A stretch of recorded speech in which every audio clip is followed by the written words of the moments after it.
Cette vidéo dans l'absolu n'a aucun but, mais c'est juste parce que j'ai envie de la faire pour parler de mes livres. Hello, c'est Estelle, je vous retrouve pour une nouvelle vidéo écriture. Aujourd'hui, je voulais vous parler de tout ce que j'allais faire, mon game plan un petit peu pour ma réécriture de La Bonne Direction.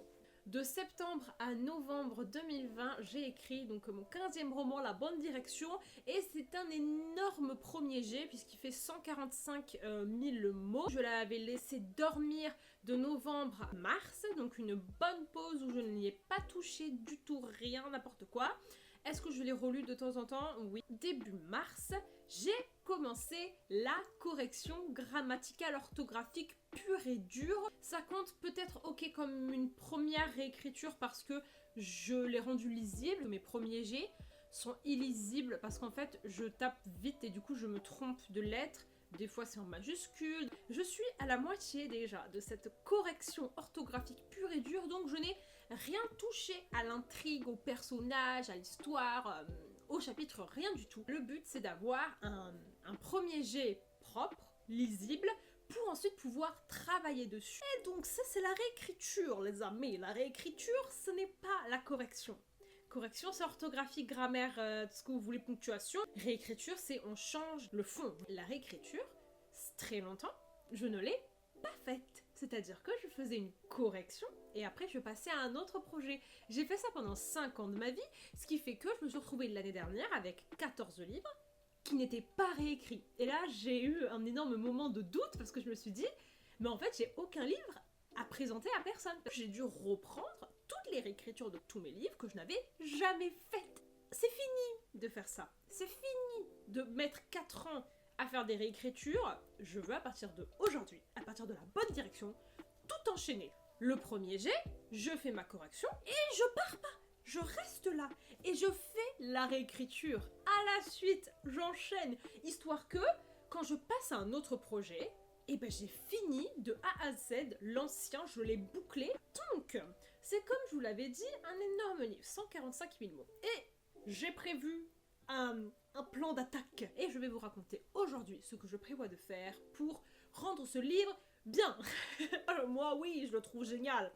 Pas de débat là-dessus, je l'adore, c'est mon livre préféré, il a dépassé le public imaginaire, c'est maintenant mon livre préféré que j'ai écrit. Il n'y a pas que moi dans la vie, hein. Il faut que le livre puisse être lu et apprécié par d'autres personnes qui ne sont pas moi. Donc c'est parti. Là, je suis en train de faire ma correction orthographique, qui techniquement, je vous l'ai dit, ne compte pas. Mais pourquoi elle est intéressante tout de même, c'est que ça me permet de relire mon histoire et de me rappeler tout ce qui se passe, tout ce que j'ai fait, tout ce que mes personnages ont dit, toutes mes scènes.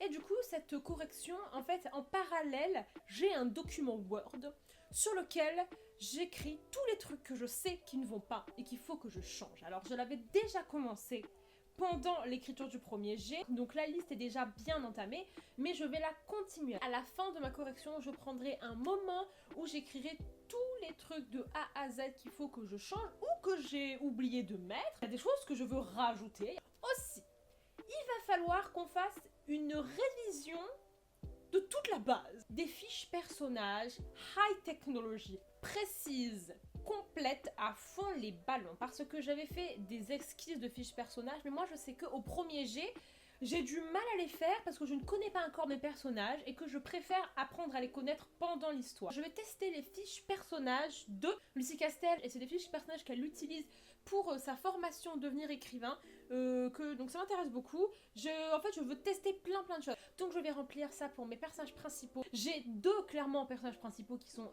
mon mec principal et ma meuf principale, et à côté d'eux j'ai deux autres personnages principaux et qui est une personne de sa famille et une amie, mais sinon voilà, donc ça me fera 4 personnages principaux parce que les autres je ne les considère pas comme principaux, on ne les voit pas assez. Donc, ensuite, deuxième chose qu'il faut que je fasse, c'est une chronologie. Cette histoire dure sur 5-6 ans. C'est-à-dire qu'au tout début, mes personnages principaux ont 16 ans et à la fin, ils en ont 21. Ça fait beaucoup d'années. Et surtout, des fois, je fais référence à des événements qui s'est passé il y a 2-3 ans.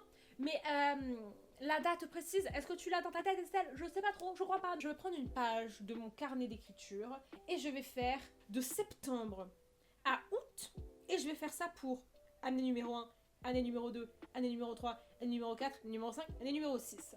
Et je vais découper pour tous les mois de l'année et je veux mettre toutes mes scènes. Par exemple, en septembre de l'année 1, il y a eu cette scène-là. Ensuite, la scène d'après, elle est en novembre parce que du coup, mon histoire, elle n'est pas linéaire. C'est pas tous les jours il se passe un truc. Non, c'est tous les mois il se passe un truc parce que ça dure sur 6 ans. Et du coup, je voudrais, grâce à cette chronologie de 1, moi, me mettre au clair sur en quelle année, de quel mois il s'est passé quoi. Et surtout de voir si j'ai bien réussi à équilibrer les années. Parce que je suis certaine que pour l'année numéro 4, j'ai genre 4 scènes. Tandis que pour l'année numéro 1, j'en ai 58. Donc mettre un petit point, une petite pastille dans chaque mois, ça permettra de voir s'il n'y a pas des années où en fait il n'y a aucune scène et que du coup c'est un peu déséquilibré en termes d'années. Comme ça je voudrais essayer de rééquilibrer les années pour que mes parties, parce que mes parties correspondent à mes années, soient un petit peu mieux équilibrées. Troisième chose donc que j'accompagnerai avec mes fiches personnages, ce sont des descriptions de personnages. Je connais la description physique que de mes 2 personnages principaux. Tous les autres, je ne sais pas. Parce que je m'en contrefiche. J'en ai rien à faire de la couleur des cheveux de la pote. Mais il le faut parce que vous, je ne sais pas qui a inventé ça, mais c'est intéressant de connaître les descriptions des personnages secondaires. Donc il va falloir que je le fasse. Donc je vais me faire, pareil, une page sur mon carnet d'écriture où je vais rapidement faire une description du personnage. Et je mettrai à côté des petits tics que je tiquerai quand je l'aurai écrit. Parce que oui, il faut l'inventer, mais après il faut l'écrire. Et enfin, quatrième chose que je veux faire une fois la correction terminée, c'est des recherches. Parce que j'ai pas fait les recherches, je ne fais rien. Au premier jet, je ne fais rien, j'invente une histoire. Par contre, maintenant, il faut faire les recherches, voilà. Il y a des lieux que je connais dans cette histoire, et des lieux que je ne connais absolument pas. Par exemple, j'ai raconté que ma personnage principale allait à Sciences Po Lille. Je ne connais pas Sciences Po Lille. Par contre, Clara, oui. Et du coup, je viendrai l'inonder de questions à ce moment-là pour lui demander « Décris-moi Sciences Po Lille ! Une personne qui étudie à Sciences Po Lille, qu'est-ce qu'elle doit savoir? Raconte-moi comment ça se passe ?» Histoire que ce soit bien fait, hein, et qu'on n'écrive pas n'importe quoi. Deuxième chose qu'il faut que je fasse des recherches. Mon personnage principal est pianiste. Sa grande passion dans la vie, c'est le piano. Moi, je ne t'attouche pas le piano. Du coup, j'irai demander à celle de Stella Wattpad comment ça se passe le piano, chérie. Parce que moi, j'en ai aucune idée et c'est très important pour ma personnage principale. C'est très souvent que je parle de piano et que j'ai raconté de la merde, du coup, parce que je ne connais pas le piano. Donc ça me fait beaucoup de travail hors manuscrit.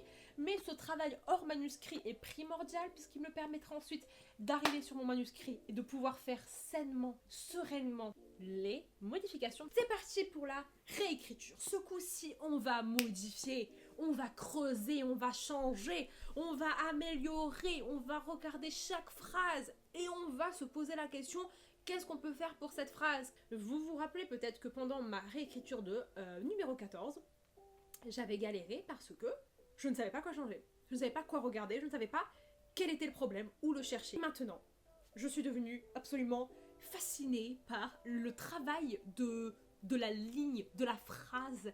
Je suis passionnée par changer les phrases, les réagencer, changer les mots pour rendre une phrase mieux en fait. Et c'est quelque chose auquel j'ai pris goût cette année. J'ai réaliser la puissance de la prose en fait, et que des fois il suffit de pas grand chose pour que ton rythme aille mieux, pour que ta phrase aille mieux. Je vais reprendre mon manuscrit depuis le début et là on va regarder la fiche avec tout ce qu'il faut changer. J'ai fait une liste de toutes mes scènes là, vous savez, pour mettre les petites pastilles dans ma chronologie. Du coup, ça me permettra aussi de faire par scène les trucs que je dois changer par scène. À chaque scène, j'aurai ce que je sais que je dois changer. Je le ferai. J'aurai aussi des choses à ajouter, des dialogues, parce que j'ai des phrases de dialogue que je veux absolument placer dans le livre et que j'ai oublié pour le premier jet. Et les descriptions, donc ça va surtout être pour les premiers chapitres. Je vais cocher toutes ces descriptions que je n'ai pas fait. Et je ferai aussi, comme je vous l'ai dit, du travail de ligne par ligne. On regarde les adverbes, on regarde les tournures de phrases, on regarde les mots que j'utilise, on regarde le chaud versus tel. Aller à fond pour que à la fin du chapitre, tout soit nickel. Alors c'est très ambitieux parce que je me connais. Je suis très peu capable de faire plusieurs choses en même temps. Donc déjà, rien que de me dire que tu vas réfléchir au changement plus réfléchir à la prose, je sens que ça va peut-être mal se passer. Mais c'est pas grave, s'il faut que je fasse 2 lectures du chapitre pour m'occuper de ces 2 choses différentes, je le ferai. On va faire ça pour les 63 chapitres. Il y a un espoir très très fort dans ma tête de supprimer des choses. C'est donc aussi le but de cette première réécriture. Supprimer! J'ai fait une liste de scènes pour les petites pastilles. Je vais dire, est-ce que tu es important? Est-ce que tu apportes quelque chose à l'histoire? Est-ce que j'ai besoin de toi? Ça va m'arracher le cœur, mais je sens qu'il y a des fois où je vais dire non, tu sers à rien, tu vois, je suis désolée, moi je t'adore. De toi à moi, on s'adore, mais tu n'as aucune utilité. Et là, il va falloir que je supprime. Et ça me... Ouf. Même si techniquement je pourrais trouver un sens spirituel à toutes mes scènes, parce que, eh bien il y en a un, voilà. On n'est pas là pour parler du sens spirituel. Il faut que les gens, que les lecteurs comprennent le sens. Ça ne me dérange pas que le livre fasse 145K, mais en fait j'ai peur que si jamais un jour quelqu'un le lise, au bout de la moitié, ils perdent espoir et qu'ils se disent ça va jamais s'arranger, donc j'arrête le livre. Je veux que les gens arrivent à, mine de rien, rester concentrés de A à Z. Et rester concentrés pendant 145 000 mots, c'est un défi. Et je ne sais pas si c'est possible, je ne sais pas si j'en attends trop des lecteurs de leur demander ça, donc je vais voir si il n'y a pas des scènes qui sont en trop et qui cassent le rythme, qui cassent la tension, la frustration que je veux établir pendant ces 145 000 mots. Mon objectif, ce serait de le descendre à 120 000 mots. Je réalise que ce sera sûrement pas possible. Ou alors, il faudra que je fasse vraiment des concessions. Je ne peux pas le couper en deux, puisque c'est le genre d'histoire. Tu dois te taper ça. Si jamais tu te tapes ça, puis ça, l'effet n'est pas le même. Je veux que tu ressentes la lourdeur. Je veux que tu ressentes tout le chemin parcouru de A à Z. Donc voilà, ça me fait quand même beaucoup de choses à la regarder. Donc, je me fais confiance. Et je me dis, tu peux y arriver. Une fois que cette réécriture titanesque sera faite, je vais faire une dernière lecture de finition. J'ai quand même fait un sacré remue-ménage. Enfin, je ne l'ai pas encore fait, mais je vais le faire. Et je suis certaine qu'il y a des mots qui ont sauté. Il y a des phrases qui veulent plus rien dire parce que j'ai commencé à changer le début, mais j'ai pas changé la fin. Ça permet de vérifier qu'en lisant, tout soit fluide. Qu'il n'y ait pas des restes de cassage. Donc vérifier que tout coule bien ensemble et que la lecture est agréable. Là, on est en juin. Moi, je ne pourrais plus rien faire pour ce livre. J'aurais tout donné. J'aurais fait tout ce que je pouvais. Et donc, je vais ainsi m'en débarrasser pour que d'autres yeux le regardent, d'autres cerveaux l'analysent. Et c'est pour ça que je l'enverrai en lecture.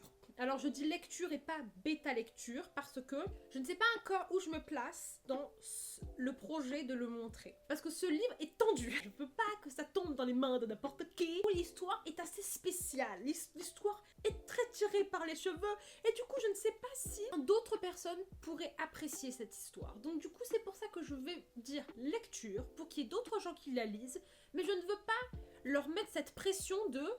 Après toi, ça part sur Wattpad. Et qu'à la fin, il me donne son avis, si jamais c'est trop tendu ou si c'est pas trop tendu. Voilà. Et à partir de là, j'aviserai. Ça me motive, ça me stimule. Là, je suis déter. Par contre, on a un petit problème, c'est que la playlist m'a saoulée.